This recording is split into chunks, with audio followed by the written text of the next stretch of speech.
Quý vị đang đến với chương trình Điểm tin quốc tế phát sóng hôm nay ngày 2 tháng 12. Thưa quý vị, các ca lây nhiễm địa phương ở Trung Quốc vừa qua bất ngờ tăng mạnh, làm dấy lên nhiều lo ngại khi nước này chuẩn bị tổ chức Đại hội Thể thao Olympic Bắc Kinh. Giữa lúc đó, một nhóm khoa học gia Trung Quốc từ các trường đại học lớn mới đây tiết lộ họ có thể nắm trong tay phương thuốc chữa trị Covid-19. Thực hư chuyện này ra sao? Chính quyền Bắc Kinh đang củng cố hàng rào phòng thủ thế nào trước siêu biến thể mới Omicron? Đó cũng là nội dung chính trong phần điểm nóng của FPSC hôm nay.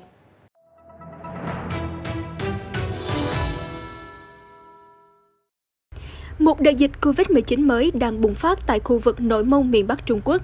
Theo thông báo sáng ngày 2 tháng 12 của Ủy ban Y tế Quốc gia nước này, Trung Quốc tiếp tục ghi nhận 53 ca bệnh bản địa, tất cả đều ở Mãng Châu Lý, thuộc khu tự trị Nội Mông. Tính đến nay, ổ dịch mới nhất này đã phát hiện tổng cộng 185 ca nhiễm sau 5 ngày. Trong nỗ lực phát hiện sớm các ca nhiễm, thành phố Cáp Nhĩ Tân, thủ phủ của tỉnh Hắc Long Giang, Đông Bắc Trung Quốc hôm nay thông báo treo thưởng tiền cho những người chủ động xét nghiệm và có kết quả dương tính. Theo tờ Shanghai Daily, người nào chủ động đến các cơ sở y tế thăm khám, nói rõ tình hình không khỏe và cho kết quả xét nghiệm dương tính sẽ được thưởng 10.000 nhân dân tệ, tương đương khoảng 36 triệu đồng. Ngoài tiền thưởng, giới chức Trung Quốc cũng áp đặt lệnh phong tỏa cục bộ và hạn chế đi lại. Trong khi đó, chính quyền Mãng Châu Lý cảnh báo sẽ truy cứu trách nhiệm theo pháp luật với những cá nhân trốn tránh, gian dối và từ chối xét nghiệm gây lây lan dịch bệnh. Giữa lúc mạnh tay khống chế dịch bệnh, các nhà khoa học Trung Quốc mới đây bất ngờ thông báo họ đã tìm ra thuốc chữa bách bệnh cho đại dịch Covid-19. Cụ thể, đài RT dẫn lời các khoa học gia công bố đã phân lập được một loại kháng thể có thể vô hiệu hóa tất cả chủng virus SARS-CoV-2. Phát hiện được đăng tải trong một nghiên cứu được công bố hôm 30 tháng 11, thực hiện bởi các nhà khoa học đến từ nhiều cơ quan khác nhau ở Trung Quốc, bao gồm cả Đại học Tôn Trung Sơn tại Quảng Châu và Đại học Chiết Giang ở Hàng Châu. Nhóm tác giả cho biết, ở cả nghiên cứu trong phòng thí nghiệm và thử nghiệm trên cơ thể sống, kháng thể đơn dòng 35B5 đã cho thấy khả năng vô hiệu hóa chủng gốc của virus SARS-CoV-2, cũng như các biến thể cần quan tâm. Các nhà khoa học lưu ý, kháng thể trên cũng phát huy hiệu quả trong việc chống lại siêu biến thể Delta. Nghiên cứu giải thích 35B5 vô hiệu hóa virus SARS-CoV-2 bằng cách nhắm vào phần duy nhất của virus, không thay đổi trong quá trình đột biến. Do đó, kháng thể 35B5 đã chứng minh khả năng hiệu quả trung hòa toàn diện trên nhiều chủng virus. Các chuyên gia Trung Quốc nhấn mạnh, vị trí kháng nguyên được kháng thể 35B5 nhắm tới cũng tồn tại trong biến thể Omicron. Vì vậy, nghiên cứu này được đánh giá có giá trị đặc biệt trong bối cảnh siêu biến chủng mới đã lan ra ít nhất 27 quốc gia và vùng lãnh thổ. Giới lãnh đạo và khoa học nhiều nước cũng đang lo ngại Omicron có thể trốn tránh khả năng miễn dịch do các vaccine tạo ra, thậm chí dễ lây nhiễm hơn biến thể Delta.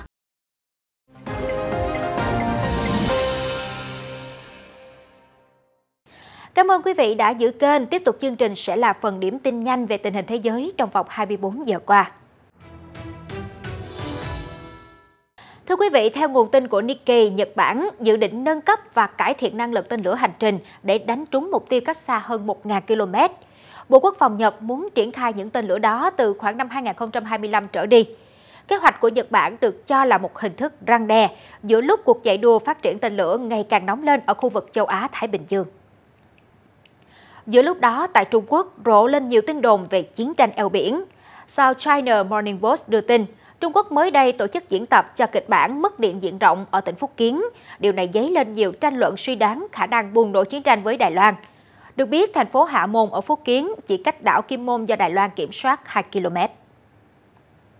Vừa qua, Bộ trưởng Quốc phòng Nobuo Kishi cho biết Nhật Bản đã yêu cầu phi đội chiến đấu cơ F-16 dừng hoạt động cho đến khi được kiểm định an toàn.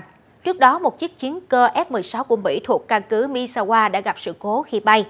Phi công phải xử lý tình huống bằng cách vứt 2 thùng nhiên liệu xuống thị trấn Fukaura với dân số khoảng 7.600 người và hạ cánh khẩn cấp ở sân bay Aomori, khiến sân bay này phải tạm đóng cửa, ảnh hưởng đến nhiều chuyến bay nội địa. Tại Triều Tiên, lãnh đạo Kim Jong-un nói rằng đất nước phải chuẩn bị cho chướng ngại vật khổng lồ vào năm sau, trong nỗ lực phát triển các lĩnh vực quốc phòng, nông nghiệp và xây dựng. Nhà lãnh đạo nhận định trong khi đất nước đối mặt nhiều khó khăn kinh tế, đảng cầm quyền đã xoay sở đạt mục tiêu đề ra và thực hiện phần nào kế hoạch 5 năm đã công bố vào đầu năm 2021. Trong một diễn biến khác, Nga vào hôm thứ Tư cho biết đã yêu cầu những nhân viên Đại sứ quán Mỹ ở Moscow phục vụ hơn 3 năm phải lên máy bay về nước trước ngày 31 tháng 1. Điện Kremlin xem đây là hành động đáp trả tương xứng với việc Mỹ giới hạn thời gian phục vụ của nhân viên ngoại giao Nga. Washington chưa bình luận về căng thẳng gần đây, tuy nhiên từng mô tả rằng nhân viên ngoại giao Mỹ giống như đang giữ chỗ ở Nga.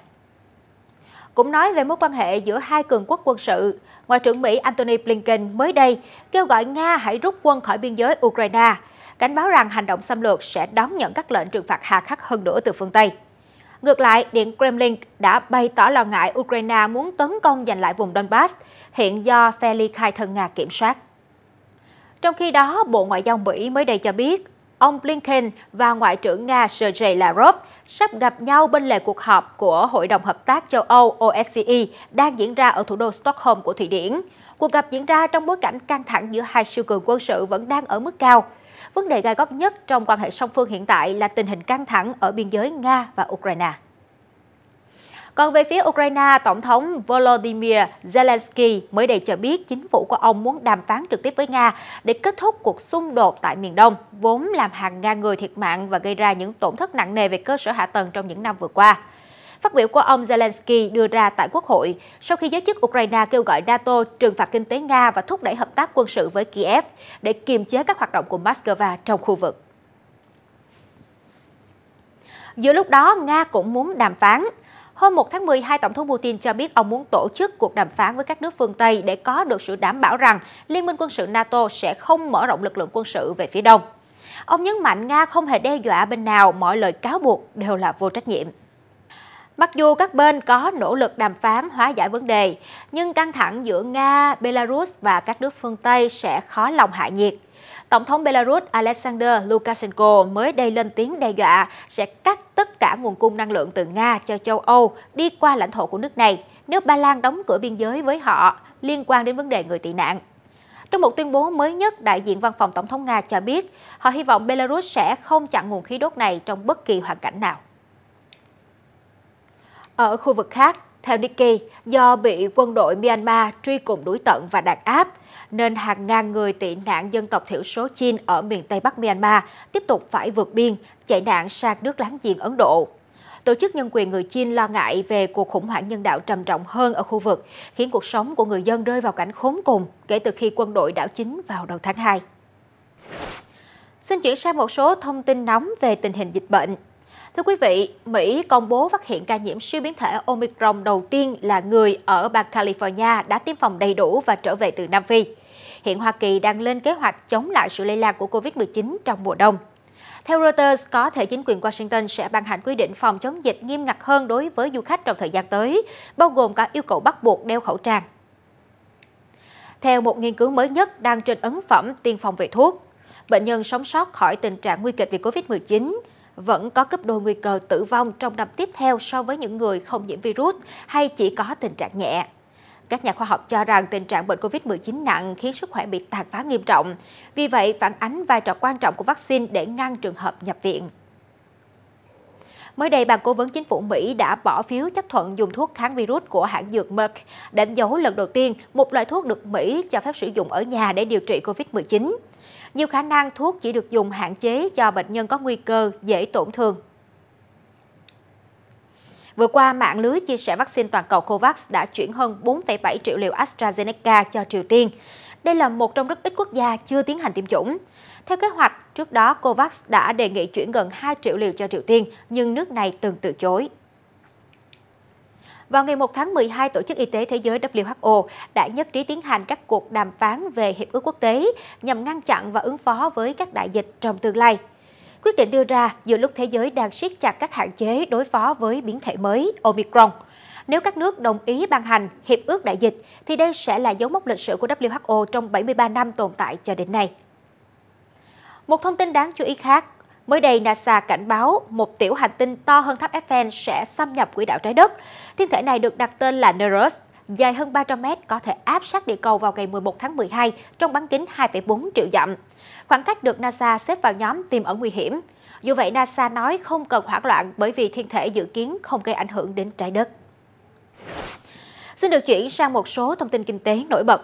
Thưa quý vị, Tổ chức Thương mại Thế giới WTO mới đây cho biết, cải cách luật lệ thương mại toàn cầu là rất cần thiết để ngăn chặn xung đột kinh tế.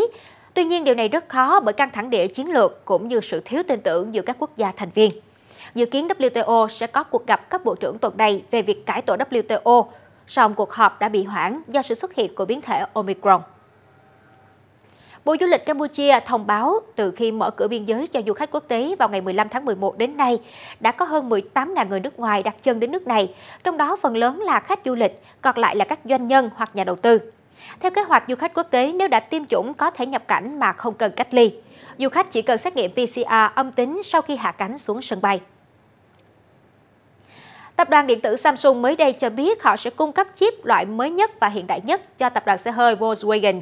Đây là chip thế hệ thứ 3, gồm bộ vi xử lý rất mạnh có thể được dùng trong những hệ thống máy tính iCast 3.1 tích hợp trong xe của Volkswagen. Hãng xe hơi Volvo hàng đầu của Thụy Điển mới đây thông báo lợi nhuận trong quý 3 của tập đoàn đạt khoảng 362 triệu đô la, con số ít hơn so với một năm trước đó khi lợi nhuận đạt khoảng 508 triệu đô la.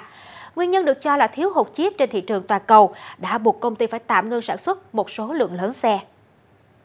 Quý vị vừa theo dõi phần điểm tin quốc tế, còn bây giờ, từ khóa đáng chú ý nhất trong ngày với 50.000 lượt tìm kiếm là Alec Baldwin. Tài tử người Mỹ mới đây khẳng định ông không hề bóp cò khẩu súng giết chết nữ đạo diễn trên trường quay phim Rust. Vụ việc xảy ra vào cuối tháng 10 trên phim trường ở bang New Mexico, Mỹ. Tài tử Baldwin đã sử dụng một khẩu súng trong quá trình thực hiện một cảnh phim. Tuy nhiên, khẩu súng được cho là an toàn lại chứa cả đạn thật. Thảm kịch xảy ra khi viên đạn bị bắn ra từ khẩu súng, cướp đi sinh mạng của đạo diễn hình ảnh Halina, đồng thời khiến một đạo diễn khác đứng gần đó bị thương. Mới đây, trong cuộc phỏng vấn đầu tiên với báo giới, ông khẳng định với đài truyền hình ABC rằng ông không hề bóp cò trong vụ tai nạn thương tâm. Tài tử Alec nói thêm, tôi không bao giờ chỉ súng vào bất cứ ai và bóp cò, không bao giờ. Hiện các nhà điều tra đang tập trung tìm hiểu vì sao đạn thật chứ không phải đạn mã tử được đưa vào phim trường. Được biết, ông Alec đóng chính và cũng là nhà sản xuất của bộ phim. Hai thành viên đoàn phim đã đệ đơn kiện dân sự cáo buộc tài tử và những người khác sơ suất, lỏng lẻo trong quá trình sản xuất phim. Vừa rồi là phần điểm tin nhanh về tình hình thế giới trong vòng 24 giờ qua. Quý vị thân mến, trò xoay Rubik chắc hẳn không còn là thú vui giải trí xa lạ. Thậm chí còn có rất nhiều giải đấu lớn được tổ chức trên toàn thế giới dành cho những người đam mê Rubik. Trong phần giải trí của ngày hôm nay, hãy cùng FBNC gặp gỡ những ứng cử viên sáng giá nhất cho cuộc thi tranh tài thế giới năm nay.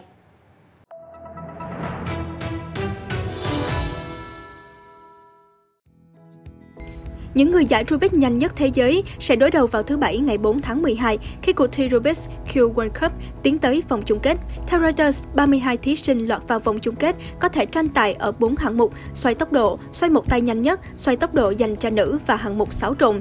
Cậu thanh niên người Anh Craig Mills, 19 tuổi, đã từng khiến người xem truyền hình Anh sửng sốt khi cậu có thể giải khối Rubik trong chưa đầy 8 giây khi đang lên sóng truyền hình trực tiếp. Chris tiết lộ rằng để có thể đạt được đẳng cấp giải Rubik nhanh tầm cỡ quốc tế, cậu phải đều đặn giải 50 khối Rubik mỗi ngày và đã trải qua khoảng 5.000 giờ luyện tập. Cậu thanh niên 19 tuổi đã giành quán quân tại cuộc thi năm ngoái ở hạng mục xáo trộn. Khi đó, cậu phải xáo trộn một khối Rubik đồng màu ở các mặt sao cho nó giống hệt một khối Rubik đã bị xáo trộn mà ban tổ chức đưa ra. Chris hy vọng sẽ giành chiến thắng một lần nữa trong năm nay, nhưng biết rằng đối thủ của anh cũng không phải hạng vừa.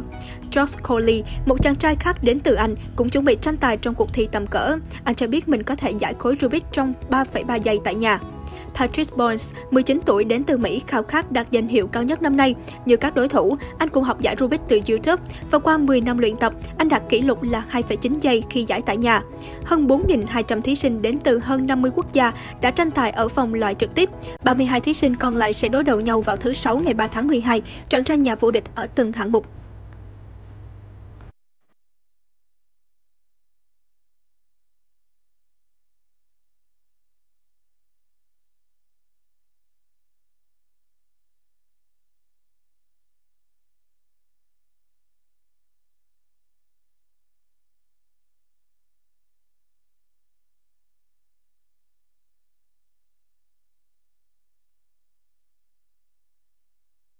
Bản tin điểm tin quốc tế đến đây là kết thúc. Xin chân thành cảm ơn quý vị đã quan tâm theo dõi. Xin chào và hẹn gặp lại trong những bản tin tiếp theo trên các nền tảng của FBNC.